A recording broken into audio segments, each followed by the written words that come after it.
Nous allons voir ici le deuxième chapitre sur les puissances. Donc on avait déjà calculé avec des puissances de nombres, par exemple 2, 3, 4, etc. Et ici on va surtout travailler les puissances de 10. Donc l'objectif c'est toujours de connaître la définition de puissance d'un nombre, savoir utiliser la notation scientifique, connaître les préfixes de nano à giga et savoir estimer un ordre de grandeur. Donc la définition je l'ai remise, soit un nombre relatif et n un nombre entier. Pour n supérieur à 0, a puissance n désigne le produit de n facteurs égaux à a. Donc a puissance n, c'est-à-dire que je vais avoir a fois a fois a fois a fois a, n fois. Donc a à la puissance n se lit a exposant n ou a puissance n. A exposant 2 se lit a au carré. Et a puissance 3 se lit a au cube. Donc pour a différent de 0 et n différent de 0, a à la puissance moins n désigne l'inverse de a à la puissance n. Donc a à la puissance moins n, on avait dit que c'était 1 sur a à la puissance n. Nous avons nos cas particuliers où a puissance 1 c'est tout simplement a, et a à la puissance moins 1 c'est tout simplement 1 sur a. Par convention, un nombre à la puissance 0 fera toujours 1. On s'intéresse maintenant aux puissances de 10. Donc définition, 10 puissance n, c'est 10 fois 10 fois 10 fois 10 fois 10, etc. Et donc en fait, on va obtenir un nombre avec un 1 devant et plein de zéros. Et les zéros, en fait, on va en avoir n, ce qui correspond ici à notre n en exposant. 10 à la puissance moins n, donc c'est la définition de l'inverse de 1 sur 10 à la puissance n. Donc on va avoir 1 sur 1 et suivi de plein de zéros. Donc ce qui nous donne en écriture décimale 0,00001. Et donc en fait le nombre de chiffres après la virgule, eh bien ça va être n, toujours par rapport à notre exposant. Donc ici on vous demande de donner l'écriture décimale de 10 au carré. Eh bien d'après ma définition, 10 au carré c'est un 1 avec 2 zéros derrière. 10 à la puissance 9, ça va être un 1 avec 9 zéros derrière. Donc 1 milliard. 10 à la puissance moins 3, ça va être 1 0 avec 3 chiffres derrière la virgule. Donc nous allons avoir 2 zéros et le troisième chiffre sera un 1. 10 à la puissance 0, par convention, ça nous donne 1, puisqu'un nombre à la puissance 0 nous donnera toujours 1. Exprimez maintenant chaque nombre sous la forme d'une puissance de 10. Ici nous avons 10 avec, enfin nous avons un 10 000, donc nous avons un nombre avec 4 zéros derrière. Donc ici nous avons 10 à la puissance 4. 1 million, donc ici c'est 1 suivi de 6 zéros, donc ça va être 10 à la puissance 6. Ensuite nous avons 1 millième. 1 millième c'est 0,001, donc c'est égal à 10 puissance moins 3.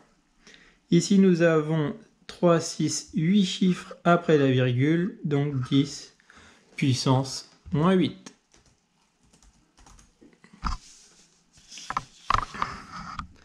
Nous avons maintenant ce qu'on appelle la notation scientifique. Donc on appelle notation scientifique ou écriture scientifique d'un nombre décimal l'unique écriture de la forme plus ou moins a fois 10 à la puissance n, où on va avoir que a, c'est un nombre décimal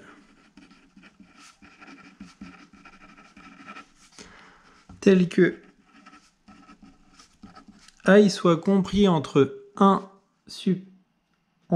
ici, donc supérieur à 1 ou égal à 1, mais surtout inférieur strict à 10, puisque s'il est égal à 10, on gagnerait ici une puissance. Et n qui désigne un nombre entier relatif.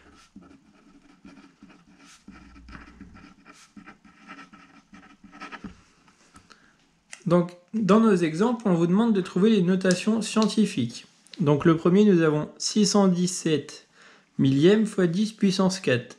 Eh bien, on peut voir qu'ici, notre nombre, il est inférieur à 1, puisque 0,617, c'est inférieur à 1. Donc, celui-là, ce n'est pas écrit en écriture décimale. Ici, 1 et 425 millième fois 10 puissance moins 3, celui-là, c'en est bien 1. Puisque 1,425, il est bien compris entre 1 et 10. Et nous avons bien derrière notre puissance de 10. Ici, nous avons moins 5 et 6 dixièmes fois 10 à la puissance 7. Donc celui-là, il est bon aussi. Puisque nous avons bien notre plus ou moins, comme dans la définition. 5,6, il est bien compris entre 1 et 10 avec notre puissance qui va derrière. Ici, nous avons 8 fois 10 puissance moins 5 plus 7 fois 10 puissance moins 3. Donc 8 fois 10 puissance moins 5, il est bien écrit sous forme de notation scientifique. Le 7 fois 10 moins 3 aussi, mais vu que nous avons une addition entre les deux, eh bien ce nombre-là, il n'est pas écrit en écriture scientifique. Pour le E, nous avons 7 et 514 millième fois 10 puissance moins 3. Eh bien celui-là, il correspond bien à notre définition.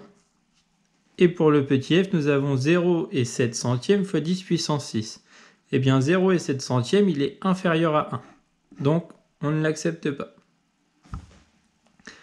Dans chaque cas, donnez la notation scientifique du nombre. Donc 545. Donc ce qu'on doit faire, c'est avoir un 5,45 pour que notre nombre soit bien compris entre 1 et 10. Fois 10 puissance combien? Donc nous, on a 5 et 45 dixièmes, on veut arriver à 545. Donc il faut que notre virgule, elle se décale de 2 rangs vers la droite. Donc 10 au carré. Ici, nous avons 745 millionièmes. Donc 7,45 fois 10 puissance combien? Donc nous, notre virgule, pour l'instant, elle est ici. Et on veut qu'elle se décale de 1, 2, 3, 4 rangs vers la gauche. Donc 10 à la puissance moins 4. Nous avons ensuite 343 milliards. Donc 3,43. On sait que 1 milliard, c'est 10 puissance 9. Et on doit encore décaler de 2 rangs vers la droite. Donc 9 plus 2, 11. Donc on va être à 10 à la puissance 11. Enfin, nous avons 0,04 fois 10 puissance 6. Donc on doit avoir 4 fois 10 à la puissance quelque chose. Donc c'est-à-dire que notre virgule nous va se décaler de 2 rangs vers la droite. Donc c'est-à-dire qu'on va perdre ici 2 puissances. Donc 6 moins 2, 4. Lorsque le résultat d'un calcul dépasse les capacités d'affichage de la calculatrice, elle donne une valeur approchée du résultat en notation scientifique. La notation scientifique est utile pour donner un ordre de grandeur du résultat d'un calcul et pour comparer des nombres. Donc ici nous avons deux exemples. Le nombre A, 78 452 000. Donc notre écriture scientifique va nous donner 7,8452 fois 10 puissance 7, puisque ma virgule se trouve ici, et je dois décaler de 7 rangs. Eh bien, un ordre de grandeur, c'est par exemple que le 7 et 8452 10 millièmes, on va l'arrondir à 8 fois 10 puissance 7. Pour celui-là, on a 325 millionièmes, donc c'est 3,25 fois 10 puissance moins 4. Eh bien, on va pouvoir lui donner un ordre de grandeur de 3 fois 10 à la puissance moins 4. Donc, à chaque fois, on garde bien notre puissance de 10, mais on va arrondir le nombre avant notre multiplication, donc notre premier facteur. Nous avons maintenant, pour finir, les préfixes. Donc, on part de notre unité. On va pas tout remettre parce qu'on va en mettre des nouveaux. On sait qu'on va avoir les kilos et les millis. Donc ce qu'il y a de plus gros que kilo, c'est les mégas. Et ensuite les gigas. Nous avons en plus petit les micros, comme les microsimes et les nanosimes. Donc l'unité, donc ça peut être litre, mètre, octet, etc. ou des secondes par exemple. Donc kilo, son symbole c'est le K. Le méga, ça va être un grand M. Le giga, un grand G. Le milli, vous le connaissez, c'est un petit m. Le micro, c'est un espèce de UY. Et le nano, c'est tout simplement un N. Donc, si je pars de mon unité et que je vais vers mes milli, eh bien, je vais passer à 10 puissance moins 3, puisque je vais être plus petit. Ici, mon unité, c'est 10 puissance 0, donc c'est 1. Le micro, ça va être encore 3 fois plus petit. Donc, de 10 moins 3, on va passer à 10 moins 6. puis après à 10 moins 9. Enfin, quand je dis 3 fois plus petit, en fait, c'est qu'on va ici passer de 10 moins 3 à 10 moins 6. Donc c'est 1000 fois plus petit, en fait. C'est juste la puissance qui va prendre moins 3 à chaque fois.